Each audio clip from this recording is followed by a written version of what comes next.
A janitor thinks he can fix this.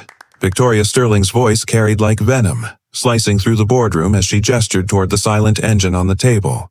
Her heels clicked deliberately against the marble floor as she walked closer, the red of her designer shoes flashing with every step. She stopped inches from the man in grease-stained coveralls, wrinkling her nose as though even his presence offended her. "You smell like motor oil," she said, loud enough for the 20 executives and foreign investors to hear. A ripple of uncomfortable laughter spread around the room. MIT engineers, Stanford PhDs, 6 weeks of failure, and you think your dirty hands can fix a $2 million machine? The investors shifted in their seats, whispering in clipped accents. The stakes hung heavy in the air. If the engine didn't run today, the company would lose a contract worth $50 million. Stock prices, global expansion, reputations, everything, balanced on the broken machine glinting under the fluorescent lights. Victoria's smirk deepened as she snapped her fingers, forcing the silence to tighten. "Here's a deal," she declared, her words cruelly theatrical. "Fix it in front of everyone, right here, right now, and I'll marry you. But when you fail, and you will fail, security will drag you out of this building permanently." Gasps rose, cameras rolled, and the mechanic froze in the doorway, trash bags still clutched in one hand. He hadn't come here to make headlines. He hadn't come here to gamble with his future. Yet in this single moment, every sneer, every whispered insult, every dismissal he'd endured condensed into one test.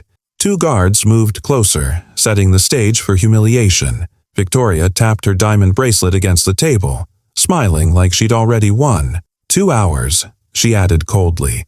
Tick-tock. The room fell still. The mechanic finally raised his eyes to meet hers. For the first time, Victoria's smile faltered. Tech Vanguard Tower cut into the Silicon Valley sky like a blade of glass and steel. 40 stories of marble floors, LED-lit lobbies, and slogans carved into walls that read, "Innovation never sleeps." From the outside, it looked like the future. Employees in sleek badges gliding past polished chrome doors, investors sipping designer lattes while pointing at prototype displays. Inside, though, the culture told another story. Fear traveled faster than inspiration. People didn't innovate, they survived. Executives guarded their status like treasure, while junior staff learned quickly that silence meant safety. At the center of it all was Victoria Sterling. To the press, she was the face of female power in tech. Blonde hair pulled into a perfect bun, couture suits sharper than any boardroom debate, magazine covers praising her as the iron visionary of the autonomous age. But behind the headlines, employees whispered her other names: Ice Queen, the Guillotine, the Smile before the firing. She didn't motivate with vision. She controlled with pressure. Numbers mattered, deadlines mattered, and appearances? They were everything. The company's crown jewel was the Autonomous Power Core, a revolutionary hybrid engine designed to be the beating heart of an entire fleet of self-driving delivery trucks. Not just another motor. This was the system that promised 93% efficiency, integration with AI-guided logistics, and the elimination of human drivers from last-mile delivery. If it worked, Tech Vanguard would own the future of freight. 3 years, 47 patents, over $200 million invested. That was the cost of the dream, now sitting in pieces on a conference table. The contract with European investors was valued at $50 million on its own, with global dominance waiting on the other side. But missed deadlines had already rippled. Across the industry, competitors circling, journalists sniffing out scandal, stockholders demanding blood. Every day the machine stayed silent. The empire Victoria built cracked a little deeper. And now, in this tower of glass and fear, the unlikeliest. Man in the building had just been dared to do what the best minds had failed to accomplish. The stakes had never been higher. Jamal Washington hadn't grown up around glass towers and marble floors. His world smelled of motor oil and sounded like socket wrenches clinking against concrete. On the corner of a tired neighborhood sat his grandfather's garage, a place where busted engines came in on tow trucks and rolled out purring like cats. Samuel Washington was no ordinary mechanic. He had been one of the first black foremen at Ford in the 1970s, a man who taught respect not through lectures but through the steady rhythm of his hands. "Engines talk, son," he'd tell Jamal, guiding the boy's palm across a running block.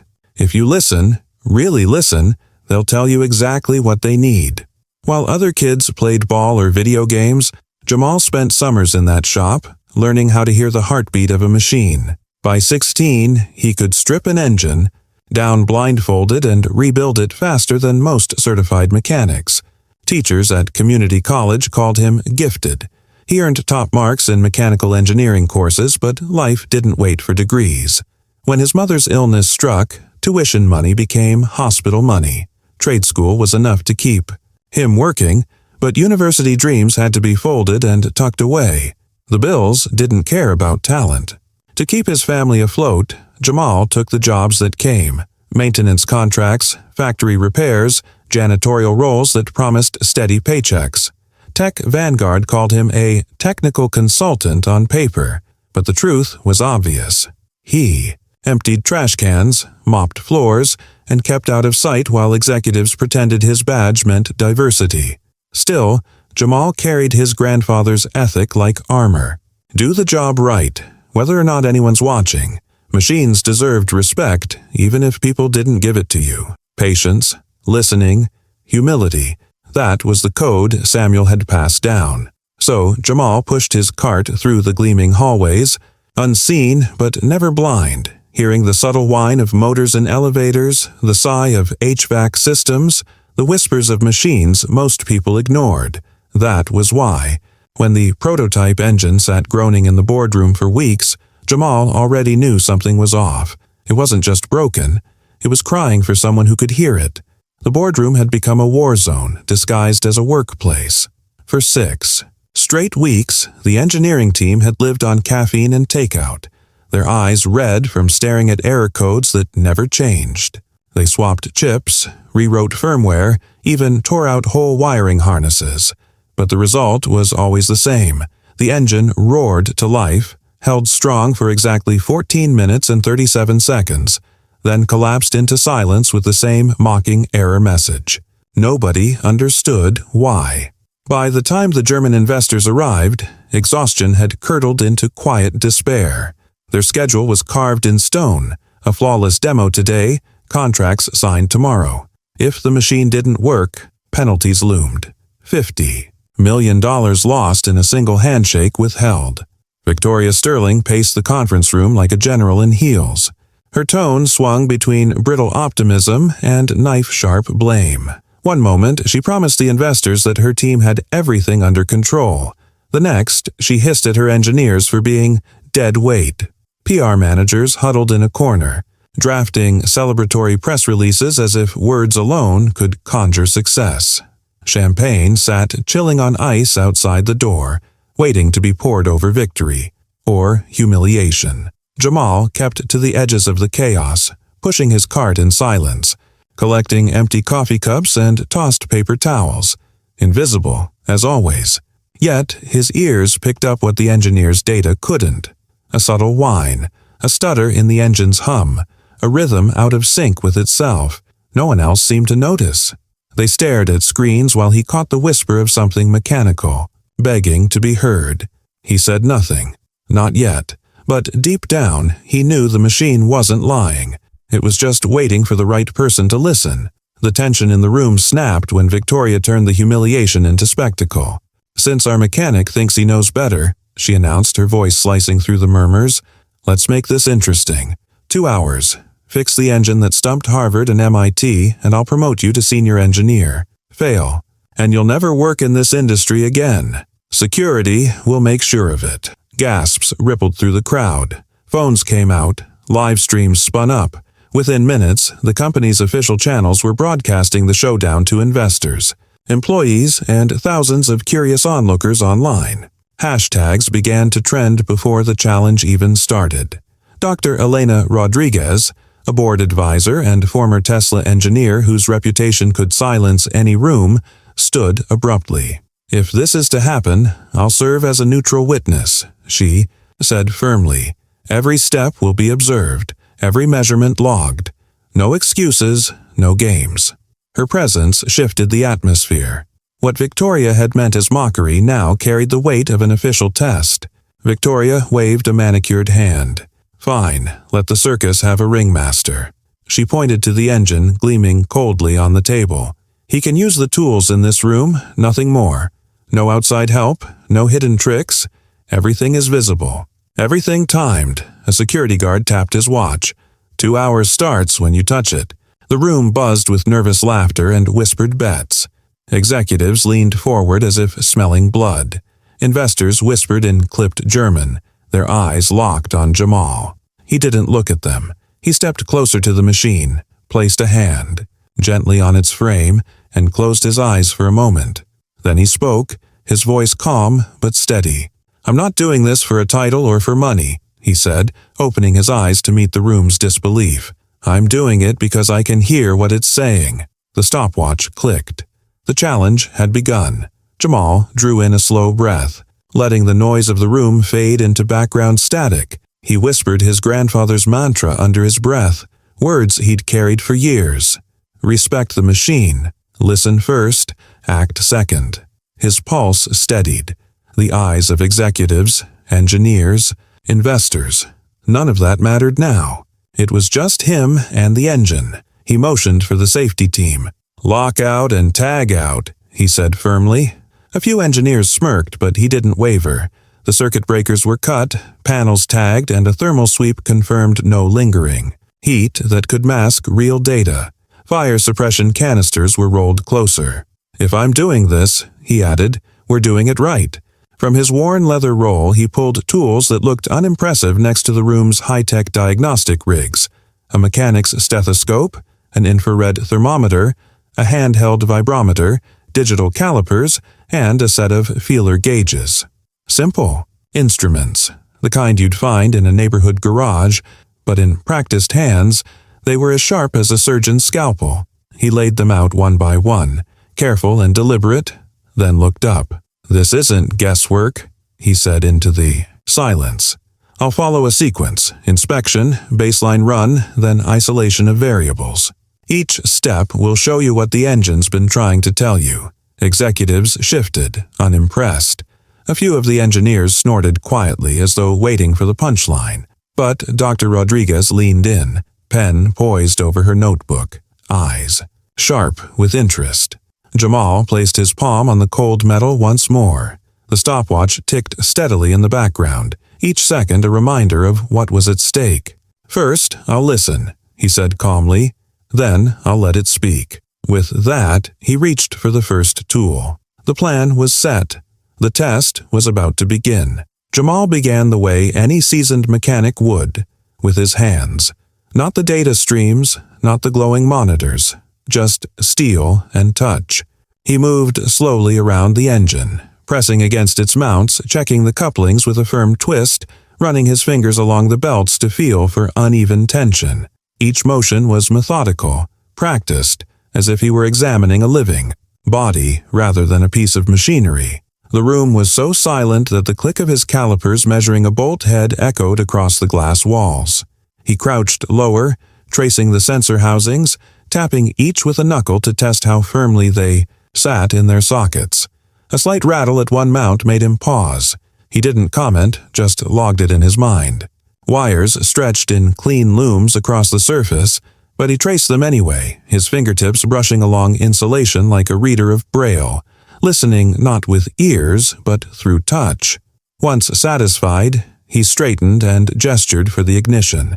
The engine came to life with a growl that filled the boardroom. Executives leaned back instinctively, investors sat forward, and the timer kept ticking. Jamal closed his eyes, tilted his head slightly, and began to map the soundscape. At idle, he marked a faint chatter at 900 RPM. At 2000, the tone smoothed. By 2800, he lifted a finger, signaling a shift. "Here," he murmured, half to himself, logging the resonance window. At 3400, another sharp note pierced the otherwise steady rhythm. He wrote it down, each frequency like a pin on a map, charting the engine's voice. He set the vibrometer on the housing, the handheld screen sketching jagged lines as the machine climbed through gears. Peaks rose, dipped, then spiked at predictable bands. He noted them silently, building a picture in his mind. The data wasn't random. It was a pattern. The cooling trace came last. With the infrared thermometer, he tracked heat rising across the block, recording climb rates against RPM. For the first 10 minutes, everything sat within tolerance.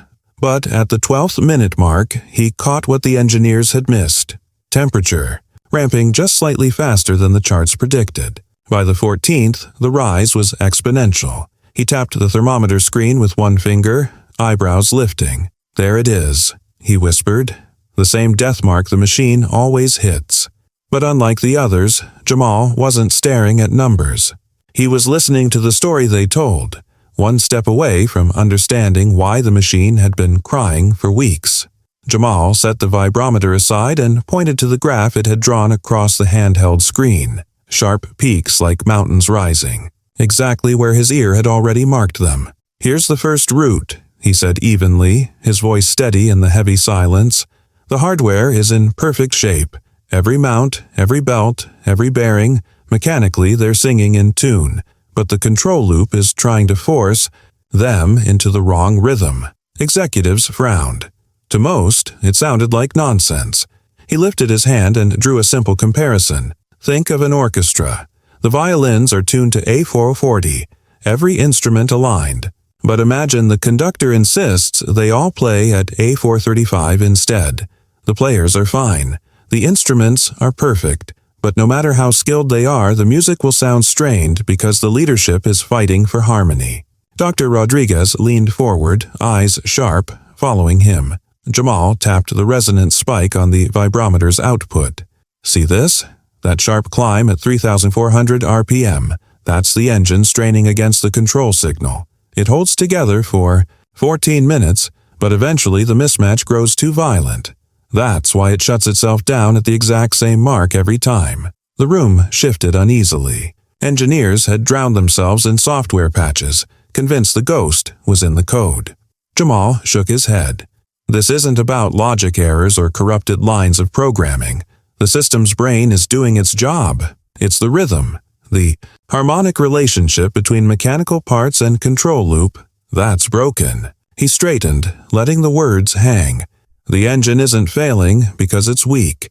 It's failing because it's being commanded to play out of tune." For the first time, the investors leaned forward.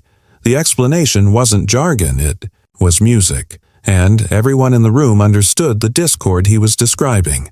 Jamal picked up his digital calipers and slid them across a piston rod, the numbers flashing precise to 1/100th of a millimeter. He held up the reading, then pointed to the printed configuration sheet left on the table. "Here's the second root cause," he said, his tone patient but firm. "This engine was machined in Germany. Metric specifications. But the calibration software here in California assumes imperial units." He flipped the sheet toward the executives and scrawled two figures side by side on a notepad. 8763 metern versus 3,450 inches. Mathematically, they look the same. But mechanically, he tapped the table. They're not. That tiny conversion ripple, just a fraction of a millimeter, builds into a tolerance stack that makes the system fight itself every second it runs. Some engineers squinted, unconvinced, until he laid out two tolerance tables side by side. German machining holds to plus or minus 0.01 millimeters. American calibration assumes plus or minus 0.5 inches, about 0.127 millimeters. That's over 100 times looser. He tapped the page again, harder. So the AI is constantly trying to correct for imprecisions that don't actually exist. It thinks the hardware is off, when in fact the hardware is more precise than the brain allows for. On the vibrometer screen, he traced the jagged spike with his finger. That's why the shutdown is so consistent. The software's corrections are hammering against perfect parts. It's like someone tugging at a wheel that's already straight. The more they correct, the more they create the very wobble they're fighting. He set down the calipers and looked directly at the investors. You don't need to rewrite the entire brain or rebuild the whole machine. What it needs is a translator, something to bridge the difference in how the software thinks and how the hardware actually is. For the first time, the room wasn't sneering. They were listening.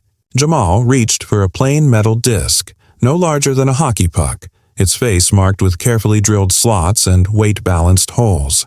"This," he said, lifting it for all to see, "is a harmonic dampener. It doesn't replace your design. It just listens better than your software does. It bridges the mismatch so the engine and its brain stop fighting each other." He measured twice, aligning the part against the mounting flange and then set it into place.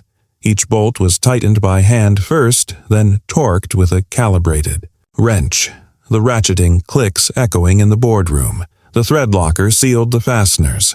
His movements were steady, deliberate, the kind of care only years of repetition could produce. To the executives, it looked simple. To the engineers, it was surgical. Next came the sensors. Jamal removed each one, reseated them, and realigned indexes with the precision of a clockmaker. He relabeled them on the diagnostic interface. Cylinder A, cylinder B, not by the abstract codes the software defaulted to. "The brain has to see the body clearly," he explained, "or else it will keep correcting shadows."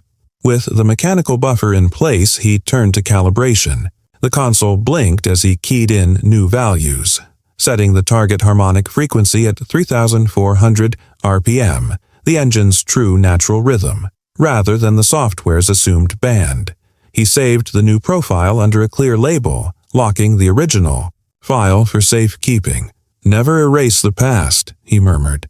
"Just give it a better path forward." Finally, he worked down a checklist written on a grease-stained pad. Torque specs, signed.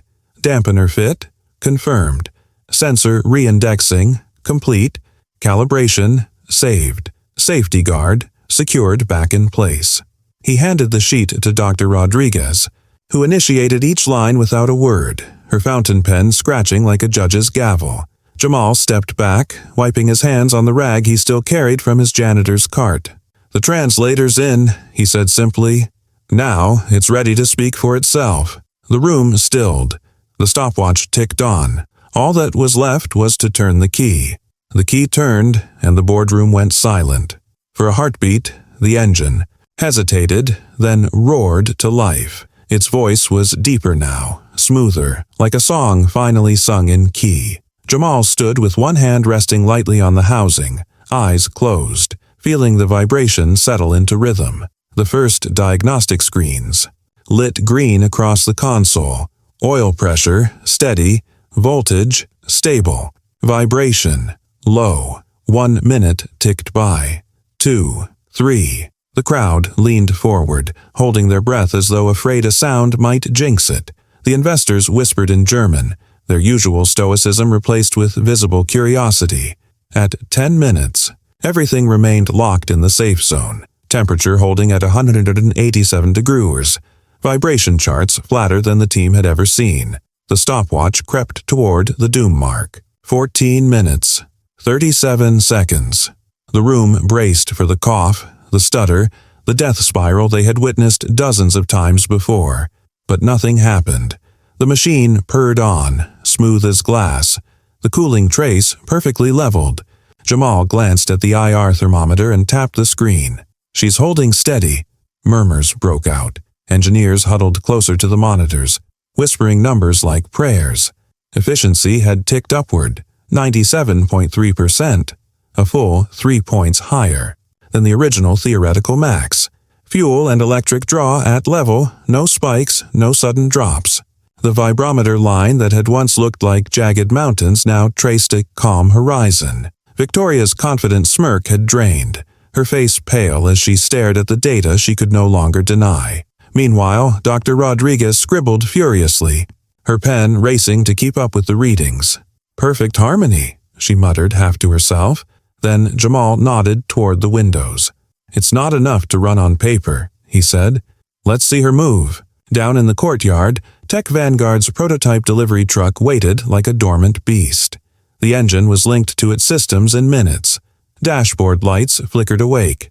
GPS, radar, LiDAR, all syncing flawlessly with their new heartbeat. Slowly, the truck rolled backward out of its space, pivoted with precision, and followed a mapped route around the courtyard. It avoided obstacles, hugged corners cleanly, and then slid into a perfect parallel park that drew spontaneous applause from staff pressed against the glass. For the first time in weeks, the machine hadn't just worked.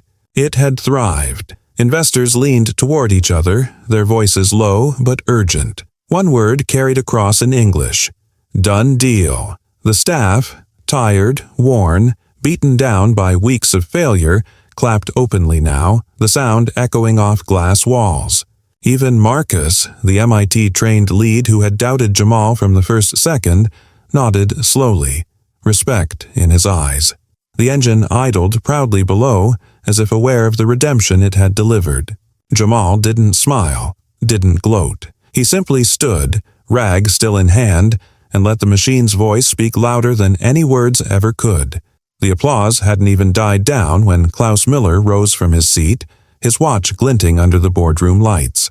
"Mr. Washington," he said, his German accent crisp, "you have proven mastery beyond question. Our investment stands, but only if you are given authority to lead integration." His words landed like stone, impossible to ignore. Victoria froze, but Dr. Rodriguez stepped in before she could speak. "Effective immediately," she announced. "Jamal Washington is promoted to Senior Diagnostics Engineer and Lead Integrator." She signed the confirmation on her notepad as though stamping a seal. "Salary and equity will be adjusted to reflect market value for a technical lead." Gasps rippled across the room. In less than 2 hours, the janitor had become one of the company's highest-ranking engineers. But Jamal's win wasn't just personal. It reshaped the company. The board voted to establish a floor-to-board idea channel, where every employee, from interns to maintenance staff, could submit technical insights anonymously. Suggestions would be reviewed without job titles attached, cutting through bias that had silenced voices like Jamal's for years. The humiliation spectacle had become a blueprint for change. The investors wasted no time. Their original $50 million commitment swelled by another $10 million, a show of faith not just in the machine, but in the man who had saved it. "Integration will succeed," Miller said firmly, "because Washington listens where others command." By the end of that day, contracts were signed, policies rewritten, and a new kind of respect took root in Tech Vanguard's marble halls. What had begun as mockery ended with a promotion, a partnership, and the first cracks in a culture built on fear. For Jamal, it was more than victory. It was proof that the unheard could no longer be ignored. Victoria's reckoning came swiftly. The governance committee opened a full review of her management practices, pulling emails, schedules, and staff complaints into daylight. What had been whispered in corridors now filled reports. Patterns of humiliation, dismissal, and bias. Cameras that once streamed her triumph had instead preserved evidence of arrogance. Under pressure from investors and the board, she issued a public apology. In a rare moment, stripped of polish, she admitted to overlooking the value of voices. Outside the spotlight, it wasn't enough to erase the spectacle she had staged, but it marked a fracture in her untouchable image. A coaching plan followed. Mandatory leadership development, ongoing mentorship from Dr. Rodriguez, and quarterly evaluations tied not to revenue but to culture. The headlines were brutal. CEO humbled by mechanic. But Jamal chose grace over gloating. When asked what he thought of her apology, he didn't mock or belittle. Instead, he said quietly, "Machines don't care about titles. They answer to the ones who listen." His words spread farther than any press release, repeated by employees and reposted online as both a critique and a promise. That attitude set the tone for Tech Vanguard's future. A culture of fear began to soften into one of listening. Jamal's rise wasn't just a personal victory, it became a standard. Engineers who once ignored him now sought his input. Interns who had once kept silent now submitted their ideas without hesitation. The company began to shift, inch by inch, toward something his grandfather would have recognized: respect for the work, not the resume. Victoria, once the iron fist of the tower, now walked its halls with quieter steps. And Jamal, rag still tucked in his back pocket, embodied the reminder that true authority comes not from command, but from care. This wasn't the ending. It was the first clean start.